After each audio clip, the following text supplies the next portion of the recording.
बिस्मिल्लाहिर्रहमानिर्रहीम अस्सलातु वस्सलामु अलैका या सय्यदी या रसूल अल्लाह अस्सलातु वस्सलामु अलैका या सय्यदी या हबीब अल्लाह। तमाम सुनने वालों को मेरा सलाम। मैं हूं राना अज़ीम और आज पाकिस्तान की सियासत में इंतहाई अहम तरीन मोड़ शुरू हो गया है। अहम तरीन मोड़ इस लिहाज से कि बहुत से लोग इस बात का बार बार तज़किरा कर रहे थे पिछले कई रोज से कि साबिक वजीर आजम मियां नवाज शरीफ को पाकिस्तान बुलाने का मकसद अगला वजीर आजम मियां नवाज शरीफ होंगे। ये प्रोपेगेंडा, ये तहरीरें, ये तज्जिए इस कदर ज्यादा हो गए कि मियां नवाज शरीफ जो वाकई वजीर आजम बनने के लिए आए थे, इन बड़े प्रोपेगेंडे और उन शाह से ज्यादा शाह के वफादारों की तरफ से भेजा बयानबाजी के बाद सूरत हाल ये पैदा हो गई है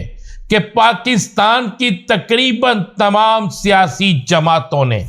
वाज़े तौर पर एक ही मौक़िफ़ अपना लिया है कि सिलेक्शन नहीं इलेक्शन। और नवाज शरीफ को क्यों गारंटी दी गई, क्यों कहा जा रहा है कि नवाज शरीफ वजीर आजम है? अगर ऐसा है तो हम किसी इलेक्शन को कबूल नहीं करेंगे। मैं दूसरे लफ्जों में कह सकता हूं कि मियां नवाज शरीफ को गेम उल्टी पड़ गई। इतनी उल्टी गेम पड़ गई है कि पाकिस्तान पीपल्स पार्टी से लेकर जमात इस्लामी हो, पीटीआई से लेकर जमीयत उलमा इस्लाम ANP हो, तमाम की तमाम सियासी जमातों ने इंतखाबात के हवाले से नवाज शरीफ के करीबी साथियों के इस बयानिए के बाद इंतखाबात पर सवाल उठा दिए हैं, जिसके बाद मुस्लिम लीग नून के लिए आइंदा आने वाले वक्त में बज़ाहिर तो नजर आता है कि सहूलतें हैं। बज़ाहिर तो मुझे बहुत से लोगों ने कहा जी वो वजीर आजम भी बन रहे हैं, वो फलां भी बन रहे हैं, लेकिन हकीकत इसके बिल्कुल बरअक्स है। मेरे पास ज़राए से जो खबर है, उस खबर के मुताबिक इस कदर मुखालफत शुरू हो चुकी है कि अब मियां नवाज शरीफ के लिए रास्ता इंतहाई दुश्वार गुजार हो गया है। मियां नवाज शरीफ और मुस्लिम लीग नून दोनों के लिए इंतहाई मुश्किल तरीन हालात पैदा हो गए हैं। मुस्लिम लीग नून और नवाज शरीफ के लिए अब वज़ारत उस्मा के दरवाजे बज़ाहिर बंद नजर आ रहे हैं, क्योंकि अगर इंतखाबात के दौरान अब मजीद कोई सहूलत दी जाती है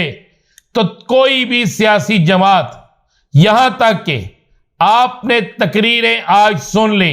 इस्तेहकाम पाकिस्तान पार्टी के लोगों की भी, आपने बहुत से दीगर सियासी जमातों के अफराद के बयानात भी सुन लिए, आपने खुर्शीद शाह की तरफ से नून लीग के साथ हुकूमत का हिस्सा बनने पर माफी मांगने जैसे अल्फाज भी सुन लिए। तो जिस पे यह बिल्कुल वाज़ेह होता है कि अगर यही मामला चलते रहे तो शायद इंतखाबात का मशकूक होना और इंतखाबात को ना मानना, एक से ज्यादा सियासी जमातें इस पर स्टैंड ले जाएं,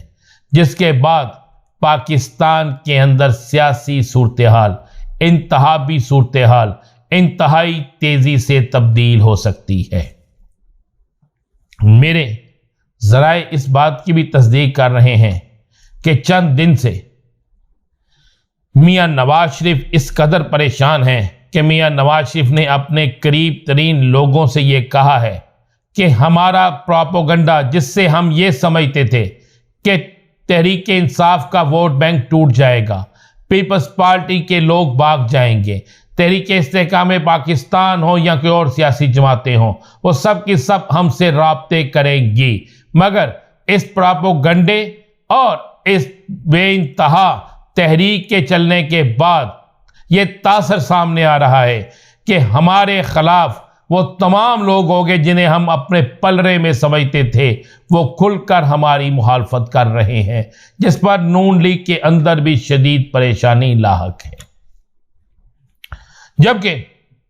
शाहिद हकान अब्बासी को एयरपोर्ट पर रोकना اور ان کا نو فلائی لسٹ میں نام ہونا، ان چیزوں کے بعد نون لیگ کے اندر ایک بڑے گروپ نے کھل کر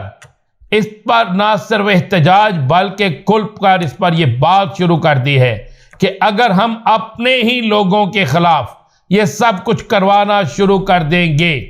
ان کے خیال میں یہ ہے کہ یہ سب کچھ مسلم لیگ نون کے لوگوں نے کروایا ہے، چونکہ شاہدہ خان عباسی جلسے میں نہیں آئے تھے، چونکہ شاہدہ خان عباسی بالکل علیحدہ بات کر رہے تھے، چونکہ شاہدہ خان عباسی کی گفتگو ان تمام چیزوں کے خلاف تھی جو چیزیں نواز شریف بیان کر رہا تھا۔ تو انہوں نے کہا کہ اسی وجہ سے شاہدہ خان عباسی کو ایک جھٹکا دیا گیا کہ تم باز آ جو نہیں تو تمہارے ساتھ ایسا ہو سکتا ہے، جس پر نون لیگ کے اندر ایک بڑے گروپ نے نہ صرف قیادت کے آگے اس بات کو پہنچایا ہے بلکہ آپس میں بھی وہ یہ بات کر رہے ہیں کہ اگر ہمیں اپنے ساتھی ہمارے جو ہیں ان کے ساتھ یہ ہو رہا ہے تو پھر اقتدار اگر آ گیا تو پھر یہ سب کے ساتھ کیا کریں گے۔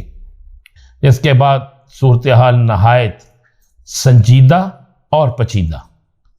دونوں طرف ہوتی جا رہی ہے۔ تیسرا جو بڑی اہم ترین خبر ہے، آصف علی زرداری کے بڑے قریبی رابطے شروع ہو گئے ہیں۔ سننے میں آیا ہے کہ ایک پیغام پاکستان تحریک انصاف کی طرف بھی جا رہا ہے، ایک پیغام مختلف سیاسی جماعتوں کی طرف بھی جا رہا ہے، اور ایک ایسا اتحاد بنانے کی کوشش کی جا رہی ہے کہ وہ اتحاد سیاسی اتحاد ہو نہ ہو، وہ اتحاد انتخابی اتحاد ہو نہ ہو، لیکن اس اتحاد میں اس بات کو واضح طور پر ڈسکس کیا جائے، واضح طور پر سامنے لایا جائے، واضح طور پر یہ بات کی جائے کہ جناب انتخابات میں سلیکشن نہیں، الیکشن ہوں گے، اور کسی کو وزیر اعظم بنانے کی پیشن گوئی یا خواہش جو ہے یہ کسی صورت قابل قبول نہیں ہوگی۔ الیکشن میں جو جیتتا ہے وہ وزیر اعظم بن جائے، الیکشن میں جو آگے آئے گا اس کو سب کچھ منظور کریں گے، اس کے علاوہ کسی صورت میں کسی کو بھی قبول نہیں کیا جائے گا۔ اور ساتھ دوسرا، کسی سیاسی جماعت پر پابندی نہیں لگے گی، یہ بھی ایک ان کے بیانیے میں شامل ہوگا کہ آپ سیاسی جماعتوں پر پابندی نہ لگائیں۔ ہاں، جو لوگ الیکشن لڑنے کے اہل نہیں ہیں ان پر قانون کے مطابق کارروائی کی جائے، لیکن کسی بھی سیاسی جماعت پر پابندی، اس کے جلسے جلوس روکنا، اس کو الیکشن کمپین سے دور رکھنا، اس سے باز آیا جائے۔ ذرائع کہتے ہیں کہ اس پر باقاعدہ جہاں یہ عوامی طور پر بات ہوگی وہیں پر عدالتوں کے دروازے بھی کھٹکھٹائے جائیں گے۔ آنے والے دن پاکستان کی سیاست میں ایسی انہونی چیزیں لے کر سامنے آئیں گے کہ جس کے متعلق کوئی سوچ بھی نہیں سکتا۔ آنے والے دنوں میں بہت سی بازیاں پلٹنے والی ہیں، آنے والے دنوں میں حالات تیزی سے تبدیل ہونے والے ہیں۔ مزید کیا ہوگا انتظار کیجیے اگلے ویلوگ کا۔ اجازت دیجیے، اللہ حافظ۔